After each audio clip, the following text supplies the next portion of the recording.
Howdy all, grab yourselves a beer, it's time to talk Path of Exile. I wanted to go through the Betrayal as a core game mechanic dev notes that came out yesterday, I believe, and to talk about the future of Betrayal in light of the Betrayal League autopsy video that I posted recently. And I'll just go through everything. I have read this all before, this is not my first reaction to it. But I just want to go through everything and talk about what's in there and my thoughts on it. So firstly, they start out by saying Betrayal was a huge league for us in a number of ways. It wrapped up a series of expansions that started with Bestiary, where we added fully featured masters to replace the Forsaken masters that were introduced in 1.2.0. And generally, yeah, the masters are much more interesting than they were back then when, for people that didn't play at the time, you would find one of the 7 original masters. It could be someone like Vagan, it could be Katarina, basically the people that make up the Immortal Syndicate that you don't encounter anywhere else in the game. And they would usually take you into a small sectioned off area where you would do something for them. It might be, for Vagan, you would fight him. For Haku, you would rescue a Karui spirit, and the missions just felt like they were just a boring little add-on to maps. Anyways, Nico, Einhar, and Alva were all integrated into the game, and the old masters and their associated systems were removed, and as well as being massive in scope, we hit several records for player numbers. And yeah, that's true. I think that all of this part of the Betrayal League, this sort of first paragraph, relates to the success of the general systems changes that came with update 3.5.0, which were massive and generally made the game a better place. However, Jun Ortoi, the new master, was, as they say here, was not as integrated as the other masters. She was tied to the league mechanic. 3.6.0, she's going core, and we're making changes to the Betrayal mechanics as permanent systems. Now, I was pretty critical in my previous video of Jun Ortoi herself. The broader changes that took place with 3.5.0 were all really quite good. Jun is being introduced in Highgate in Act 9, and there's a couple of quest-controlled encounters shortly after.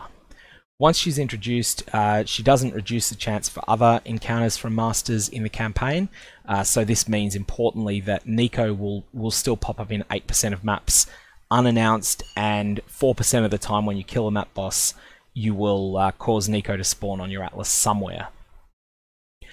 And then they talk about how they're just sort of going into a bit more detail of that.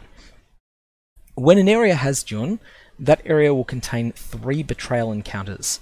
There'll be one of a transportation or a fortification encounter, plus a research, plus an intervention encounter.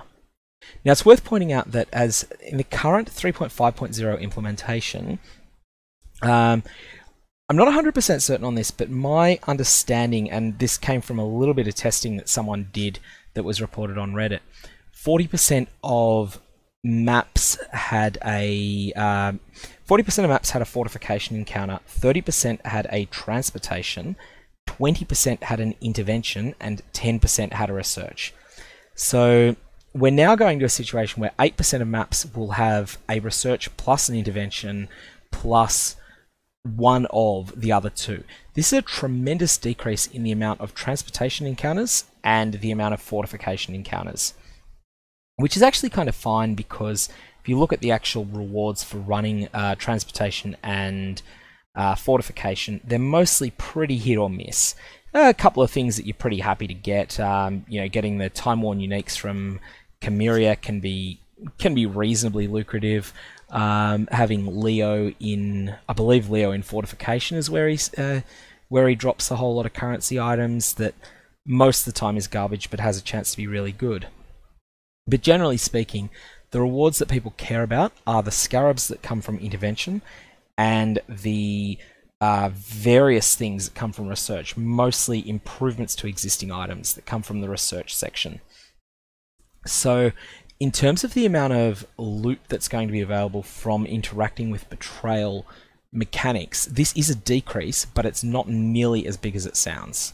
We're going from 10% of zones having a research encounter to 8%, as well as the 4% where Junotoi is actually on your atlas, and we're going from 20% having an intervention encounter to 8%.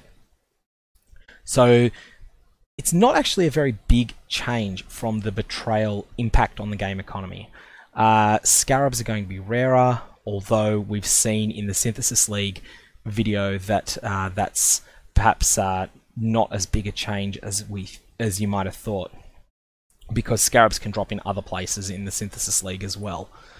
Now, they're saying here, yeah, care has been taken to make sure that the encounters don't overlap while you're completing them, and this mostly comes down to how dangerous intervention encounters can be.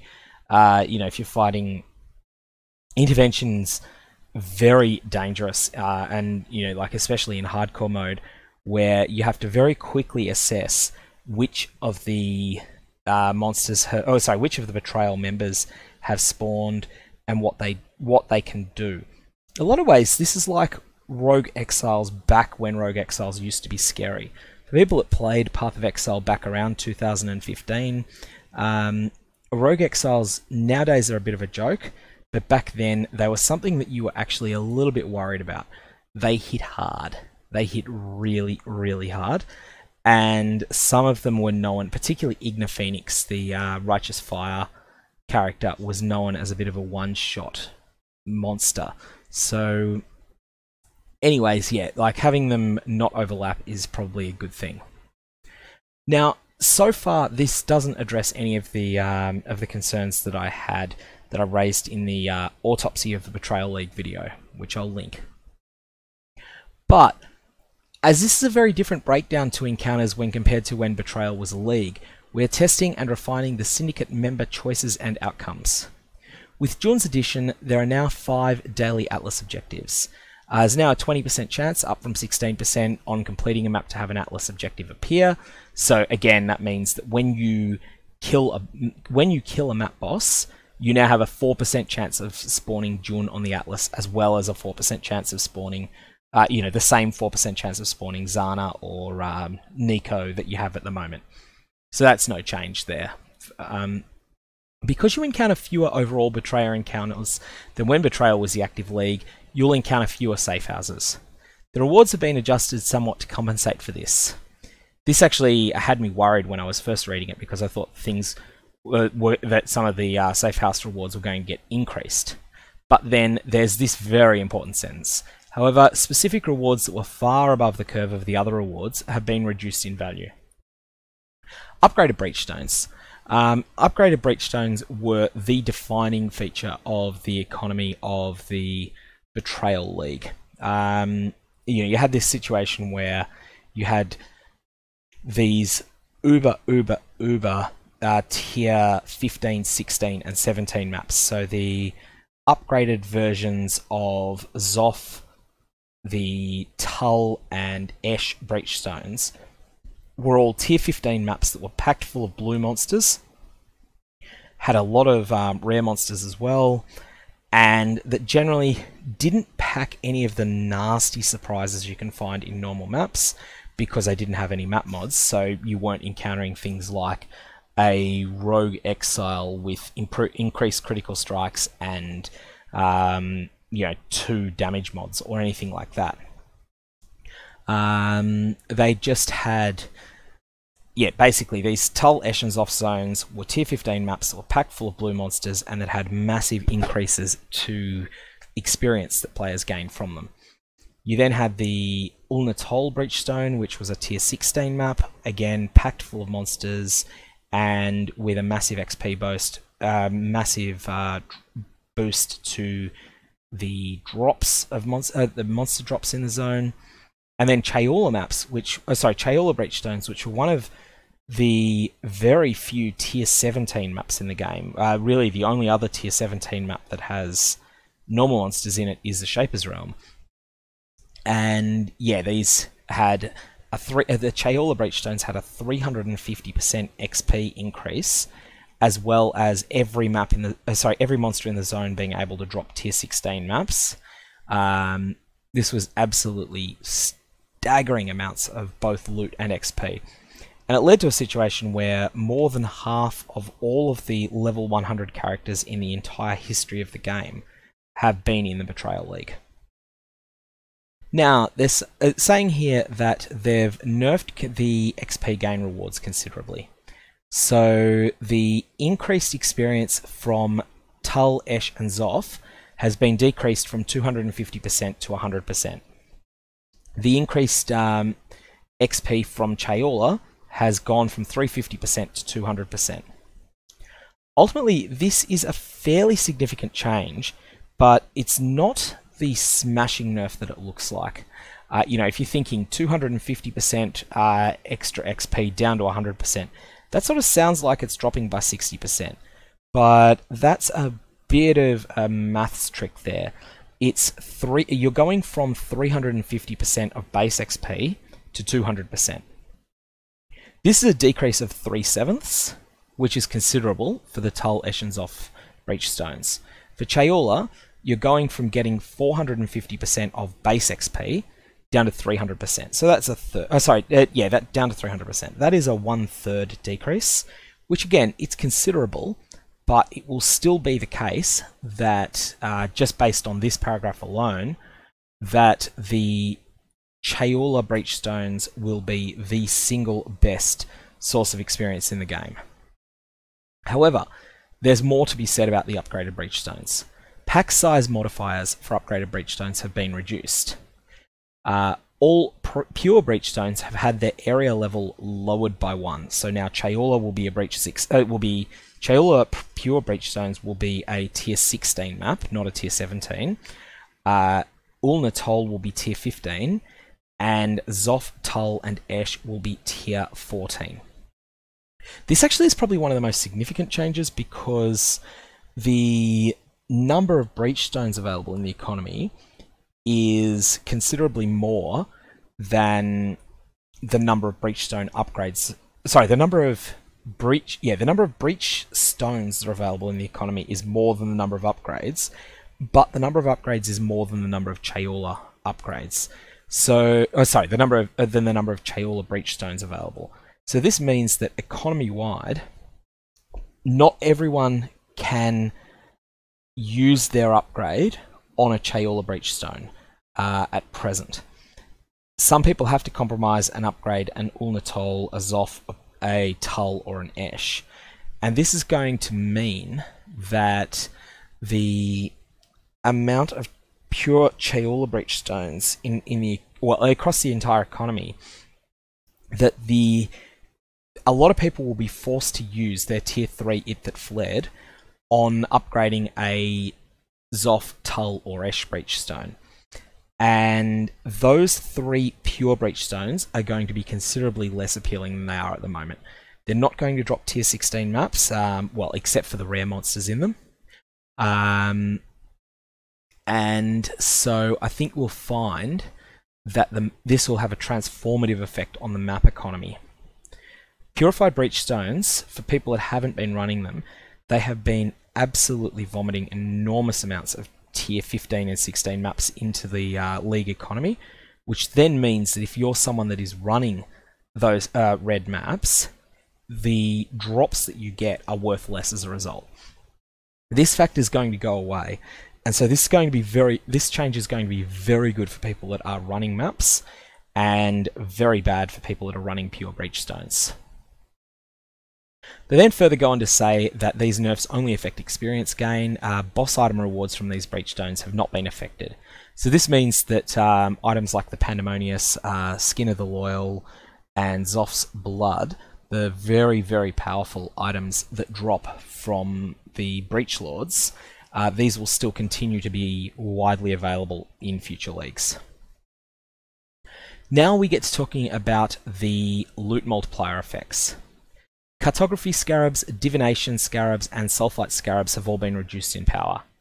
Cartography and Divination Scarabs are around 50% less effective, while Sulfite Scarabs are 60 to 70% less effective based on tier. So let's start with Cartography and Divination Scarabs, because I think this is an excellent change. These are basically other loot multipliers that I was talking about in the Betrayal League Autopsy. And these create a really awkward situation where they're extraordinarily powerful if you're able to, if you have the wealth already in the league that you can afford to spend a lot of it on these on just weathering randomness and just using lots of cartography scarabs, lots of divination scarabs, and stack them with every other more multiplier for loot that's available in the game. If you can afford to do that, then they generate a staggering amount of wealth over the course of a league. And, you know, there's plenty of stories available on Reddit of people that have run 100 tower maps and have managed to get a complete headhunter during doing that, just on the basis of using these scarabs. Now, that's all well and good for them, but what it means is that for everyone that is not in a position to be able to afford to make that sort of huge investment in maps, in every map that they do, then those people get considerably less loot than the people that can truly exploit these loot multipliers to their max. For that reason, I'm really hostile to the existence of such powerful loot multipliers in the game at all. And nerfing them by 50% is an excellent change. It's not quite as good as removing them completely from the game would be, but nerfing them by 50% in the short term at least will do. Sulfite scarabs, let's come back to Delve later. It's this is not the same as the cartography and divination scarabs. I'm generally not happy with this change, but I'm willing to let it play out and see what happens. Several other rewards have undergone minor adjustments, and there's not that much information on these. So, you know, I think it's just going to be a case of a new discovery phase. We'll figure out what this actually means in practice. You know, who knows? Maybe it's good, maybe it's not. For instance, it wouldn't surprise me if the Tiny's trial rewards that come up, which are a lot of fun but are just not very powerful, or the various pick a unique item, you've got 8 seconds. These are not very powerful rewards. They're kind of fun. I'm not sure. Like, I'd be quite open to seeing those get made a little bit more powerful, so that they're compelling choices, as opposed to what's currently the obvious choices of you want your cartography scarabs, you want your divination scarabs, you want your sulfite scarabs, you want your Leo in research for the pseudo exalted orb, the untradeable exalted orb that can only be used to slam, can't be used for anything else, and you want it that fled in research, and potentially Isling in research as well. Those are the most powerful rewards at the moment. Hopefully some of the others are brought to be compelling options. A number of changes are being made to the Mastermind Encounter, predominantly making the fight easier. Now, I did mention in my previous video, the Autopsy of the League, that the Mastermind is biased towards being about the highest monster level you've run any of the precursor encounters in. So if you've ever run a tier 16 map, chances are your Mastermind will be either tier 16 or very close to it. And the Mastermind fight at tier 16 is considerably harder than a lot of players can handle. I would put it as being harder than the Shaper, but easier than the Uber Elder fight. I think that's the general attitude that most people have. And so they're saying now that the fight's being made easier. I think this is a positive change. Generally, I want there to be hard fights in the game. I'm just not sure that the Mastermind should be one of them. I think that better choices for really hard fights are things like All in the Delve Mines, Uber Elder, things that feel like they are a massive culmination of a big story that you've been working towards for a long time, rather than things that are just some sort of silly side quest. Anyways, they're saying here that completing the fight no longer resets your entire syndicate, but reshuffles the organization and removes 1 rank from each member. This is huge. At the moment, the opportunity cost for even attempting the Mastermind Encounter is that you basically lose all the work that you've put into setting up your syndicate. And this is a huge cost. And generally speaking, it's meant that, like, in the absence of a situation where the mastermind specific uniques like Cinder Swallow earn, if they were 5 to 6 exalts, you might then in that situation it might be worth your while actually fighting Katarina and getting those rewards. But otherwise, I just don't think it's worth it at all. And when Betrayal was new, of course, people all rushed to experience the new fight, and maybe even did it a few times. You had the league challenges that were encouraging you to do it. So for that reason, there were a bunch of things that pushed a lot more people to run the Mastermind than there was demand in the economy for the items that are Mastermind gated. And as a result, it very quickly got to the point that everyone in the league knew, you do not fight the Mastermind, it is not worth your time. Anyways, as I say, they've reduced the penalty for running her, which I think makes it a bit more compelling. Overall, the goal is to make the cycle of syndicate encounters, safe houses, and Mastermind appealing to players, and the correct way to play. By flattening aberrant rewards and making the cycle more efficient, we want to make the most fun, varied, and complete experience also the most rewarding, and one players are happy to repeat. We do not expect that the reality will match our exact vision on the first iteration, but we're committed to ongoing changes to match the goal we want. I'm willing to wait and see on this. I don't think that the Mastermind locked rewards are good enough to make fighting Katarina compelling, and I think that what's really missing is a couple of very, very rare drops that are behind Katarina that, you know, basically are the sort of thing that if you get them, they set you up for the entire league. You see this with Uber Elder, where getting, say for instance, a double Vitality or double Clarity Watcher's Eye with amazing mods on it can be something that is worth 500 to 2,000 Exalted Orbs if you get an absolutely amazing one, and 50 to 200 if you get one that is just very good but not truly amazing. The vast majority of players will never see one of these items drop, except they will see the posts about it on the brag posts on Reddit and the like. I think that something like that is missing from the Katarina encounter, and if that changes, then I think players will encounter the Mastermind more. But at the moment, I just don't see there being any compelling reason to fight the Mastermind. As well as the Immortal Syndicate, Betrayal introduced veiled items and an updated streamlined crafting experience. Crafting changes generally were good. I'll come back to veiled items.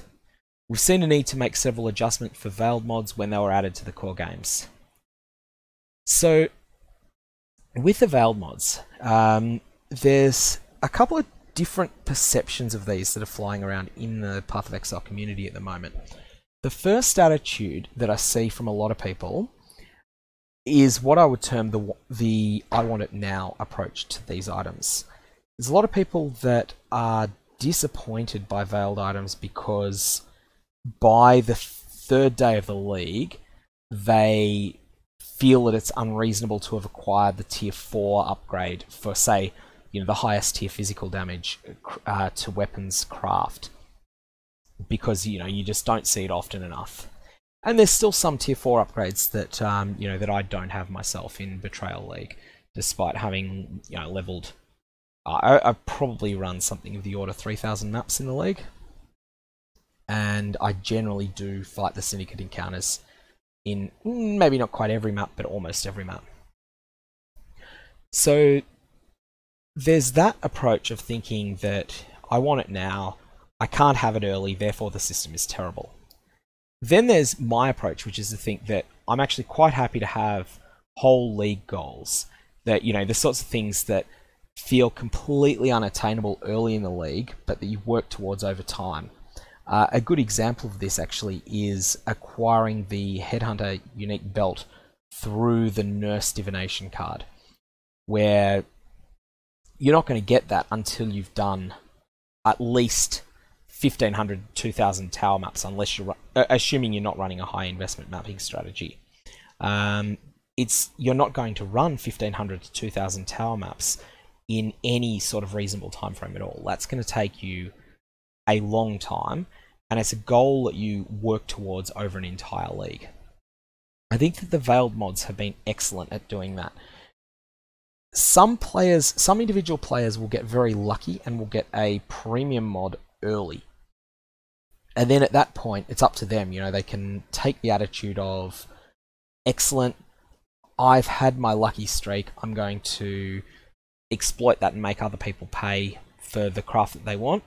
Or they can take a more altruistic approach of, I've got this craft, I owe it to the community to make it available at the at the actual cost that it is to me. And most people take somewhere in between, where they'll say, okay, I've got this craft that costs an Exalted Orb to put on an item. I will charge you the Exalted Orb that it costs plus 10 Chaos Orbs, and then I'll give you back your item with this super special craft on it, and I'll profit 10 Chaos, which is partly my payment, both for my time involved in the transaction and also for the as basically the reward for the luck that was involved in it. I'm actually pretty happy with the state of Veiled items at the moment. The change that they're making is reducing the number of ranks on many Veiled crafting modifiers, but then most modifiers require more unveiling to gain higher tiers.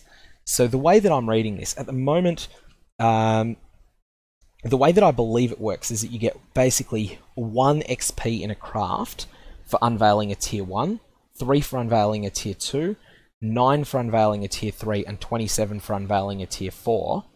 And you require 1 XP to go to rank 1, 3 to go to rank 2, 9 to go to 3, and 27 to go to rank 4. So the way that I'm reading this is that you might actually, like where at the moment, if you unveil tier 4 of an item straight off, you just get the maximum amount of XP for it. You may require more unveiling to gain the higher tiers. That's going to be, if for instance they rebalance that to be, say a 3-tier structure instead of 4, where the first tier is 1 XP, the second tier is 7 XP, and the third tier is 49. That may actually mean that it takes even longer. I generally think at the moment, in the Betrayal League, it's taken about the right amount of time to get access to the very best crafts. You get a couple of them early, but then most of them just sort of dribble out later, much later in the league. I'm not sure. I want to see how this works in practice. I'm generally at least a little bit hesitant about it, but we'll see what it means. Some high value modifiers, such as additional totems and non-chaos added as extra chaos, are becoming Elder or Shaper mods. Now that is going to be a huge change. Some of the most powerful of the items, and we've been saying that Betrayal has been a multi-mod based crafting league. Some of these absurdly powerful mods being changed to be Elder or Shaper items does two things. Firstly, it makes them no longer available in conjunction with an item that's already obscenely good. So, for instance, if you've got I'm going to assume that a chest piece you can inflict an additional curse is also in this category. There's been no confirmation either way on that. But currently, if you fossil craft an extremely good chest piece, you can then you can have an additional curse on it and turn this absurdly good chest piece into something even better again. If this changes the case, you're not going to be able to do that, and in addition, you're going to need to have the right starting chest piece as well. So, for instance, if the extra curse was to be a Shaper only item, You would not be able to have that in conjunction with also having the Elder plus 10% additional life. This is a significant decrease in character power at the very top end, which I'm actually fine with, because at the moment top end character power is just scaling so far above the available content in the game that it starts sucking a lot of the fun out, because once you get your character to a certain power level, you don't feel any incentive to keep making them better. And there's a clarification that's been added here that the removed ranks of Veil Bonds are the very low tier ranks, and that's because Jun or Toy is now appearing in Act 9. In any case, I'm going to withhold judgment on this. I'm apprehensive about it, but we'll find out. We'll find out what it means. Now, just pushing on, we don't normally have a need to discuss the lore when a league becomes a core experience.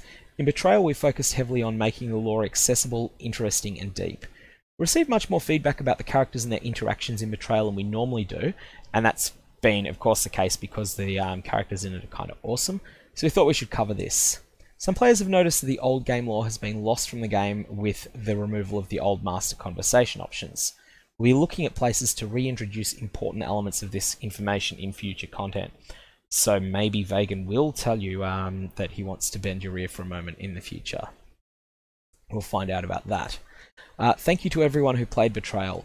We really enjoyed bringing the expansion to you, and we also look forward to it being part of the core game with some adjustments to make it a fulfilling long-term experience along with the other masters. Okay, so just a few summary takeaway points here. I was much more scathing of the Betrayal League than GGG appear to be internally, or at least in terms of their, the way that their public relations side of things is approaching, presenting how they viewed it internally. I think that the Purified Breachstones were not just the slight balance mistake that this post implies they were, but that they were actually really detrimental to the entire Betrayal League experience. That as someone that primarily runs maps, the existence of these was really seriously undermining to my progression throughout Betrayal League, and I think this was the case for a lot of other players as well. Now, that doesn't mean that I didn't occasionally abuse these things, but I think they were generally really bad for the league. The nerf versions of them, I'm willing to withhold judgment on until I've tested them. I think they'll be much more reasonable, and it won't be a situation where if you're running tier 16 content for XP, you're doing it wrong. I think nowadays people will mostly run tier 16 maps and then occasionally, run a Chayola Breachstone here or there, run an All-Natol Breachstone here or there, and only really focus on the Zoth, Tull, and Esh Breachstones if they are wanting to target farm-specific items that drop there. So that's Hand of Wisdom in action from Esh, which is a common drop, the Pandemonious from Tull, which is a rare drop, and Zoth's Blood from Zoth, which again is a rare drop. So people, and also from Chayola, you pick up the that silly good robe, but that's not particularly valuable. So yeah, all of these changes, I think, address the single biggest flaw of the Betrayal League. The second biggest flaw, like the other flaws, however, I think the other key flaws of Betrayal were that it strongly incentivized you to run low-level and trivial content. This sort of changes a little bit, but not too much with this update. You will now have a 12%. On average, you'll encounter Jun or Toy in 12% of maps. So that is the 4% from the Atlas dailies, from her Atlas daily respawning after you kill a map boss, and 8% of the time just as a random encounter in maps. I don't think it will be compelling to just line up 1,000 beach maps and run through them all for 120 encounters with Jun or Toy. The way that in the Betrayal League, it is compelling to just run the Harbour Bridge or the Ossuary or the Foothills or one of the other zones that you can find her in really easily. I also don't think that just grinding Foothills will be particularly compelling when you're only 8% in the Foothills or in Harbour Bridge to encounter Jun or Toy. So, in terms of the two single worst things about Betrayal League, the incentivization of Breachstone XP runs over all other endgame content, and the incentivization of Harbour Bridge farming over all other forms of currency gain. I think those two worst problems are addressed by these changes. The problems with loot multipliers are partially but not completely fixed with the cartography and divination scarab nerfs, and I'll withhold judgment on them for the moment. I think that's just really going to have to be something that we test out in practice, and also something we're going to need really firm numbers on as well. And so yeah, we'll see what happens with them. We also don't know the meaning of this. Several other rewards have undergone minor adjustments. This could mean that some currently rubbish reward has been pushed up to be extraordinarily good. It could mean that, say, for instance, that some of the over quality rewards may have been changed. Who knows? We'll find out more on that. So I'm going to reserve judgment on the other changes.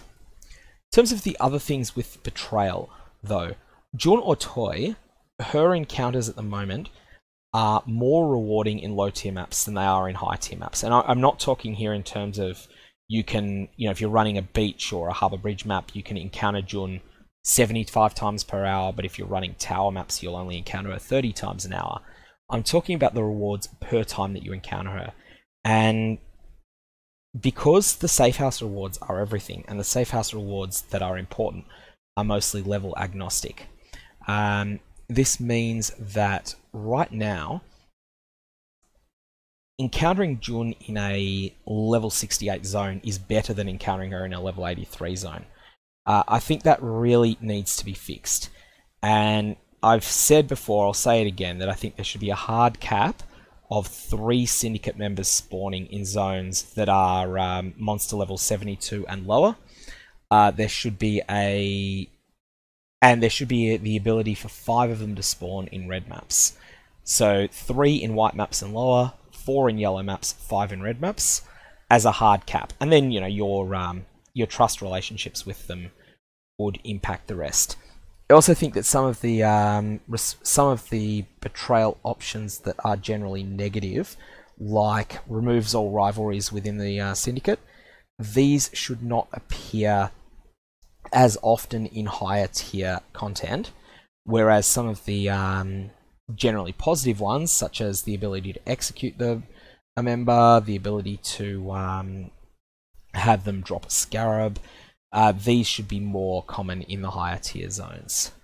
I think, again, you want a situation where if you enter a map that has Jun or Toy in it as an active master, you want to feel that you haven't wasted that Jun by being in a high tier map.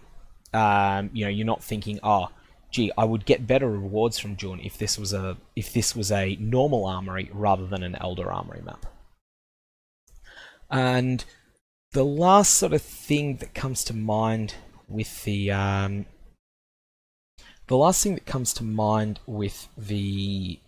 process of gaining experience, like gaining intelligence is what they call it. I've always called it XP for the various encounters. Is that I feel that the Mastermind XP, or Mastermind Intelligence, to use the correct term, is going to come about too slowly in this league. You currently get 6 Mastermind XP for... you get 6, 9, or 12, depending upon the level of the safe house owner that you imprison. And in practice, I think that means that it takes about 10 safe houses to unlock the Mastermind.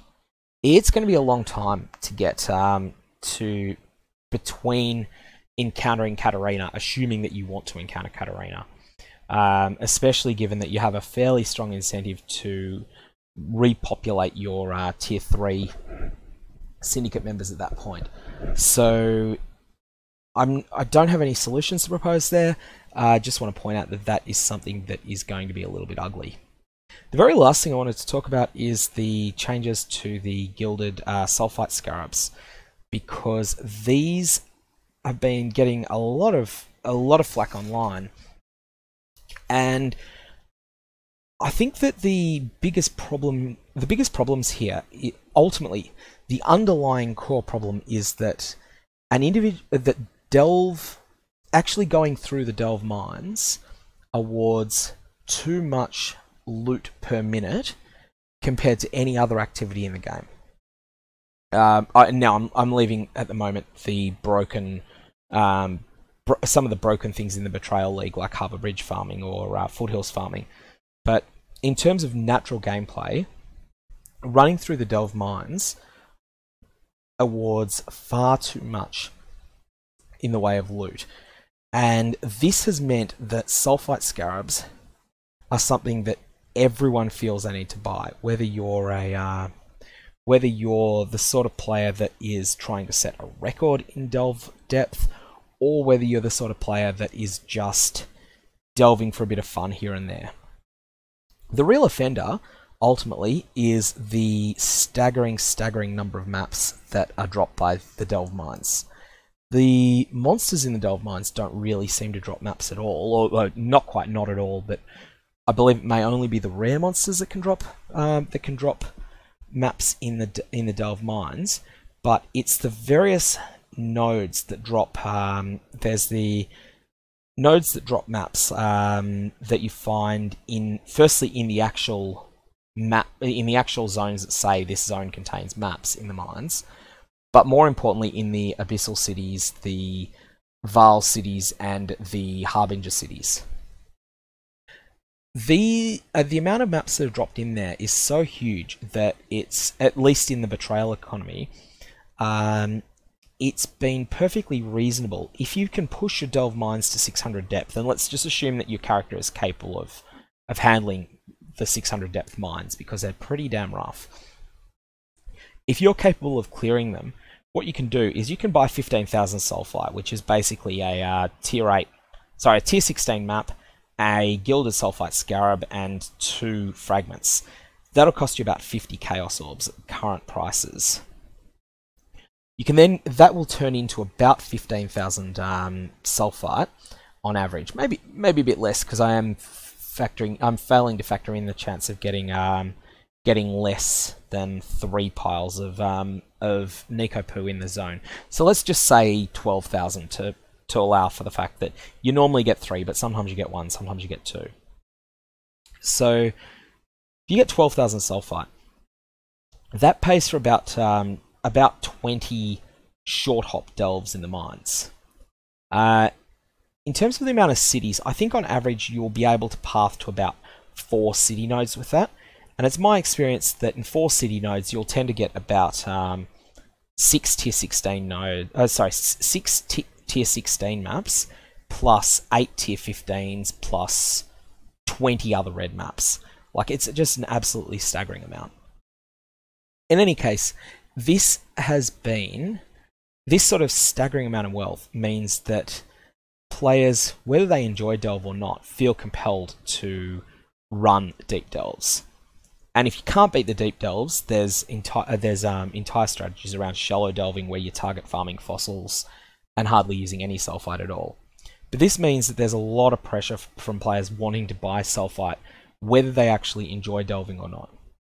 I think that a lot of the problems with sulfite pressure would be fixed if the amount of sulfite that was awarded was doubled, or perhaps, or equivalently, if the cost of delves was halved, and at the same time, the amount of maps that was dropped by those nodes was the Dusty Charts nodes and the likes. If that was dropped to only be 1 or 2 maps per node. I think Delve would still be very popular amongst the people that really enjoy it. People that want to push their character to the absolute limit would love Delve still. But it wouldn't be so... It wouldn't feel so absolutely essential to run. I don't, however, think that nerfing the sulfite supply side of things is the way to go about how much of a ridiculous loot fountain that the Delve mines are. I've mentioned the map side of things. The other thing that Delve produces in extraordinary amounts is mid-tier currencies, so Chaos Orbs, Regal Orbs, and the like. I also think that they could do with a haircut as well. Keep the mines being the best place to get fossils, but don't let them also be the best place in the game to get maps. Don't let them also be the best place in the game to get, to get mid-tier currencies. And I think if these changes were made, then the Delve mines would be something that players that enjoy delving for its own sake would continue to do, and would be able to do more because there's more, they've got more access to sulfite. But the players that don't really enjoy it wouldn't feel compelled to run it. So yeah, they're my thoughts on the on this development manifesto. Feel free to shoot up the comments below with anything that you've got to say, and I will see you in the Synthesis League, if not before.